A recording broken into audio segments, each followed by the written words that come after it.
Guwahati press ক্লাবৰ গ্ৰন্থ উন্মোচনী সভা উন্মোচিত হ'ল লেখিকা অংকিতা বৰুৱাৰ উপন্যাস অয়ন বীণা।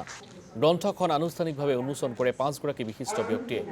ক্ৰমে ঔপন্যাসিক লীনা শৰ্মা, অনুবাদক পৰি হিলৈদাৰী, সমালোচক জ্যোতি খাটনিয়াৰ, লেখিকা বিনীতা বৰা চৌধুৰী আৰু জ্যেষ্ঠ সাংবাদিক গৌতম শৰ্মাই উন্মোচন কৰে উপন্যাসখন প্ৰকাশ কৰিছে জ্যোতি প্ৰকাশনে। সম্পূৰ্ণ সামাজিক পটভূমিত ৰচিত হৈছে উপন্যাসখন।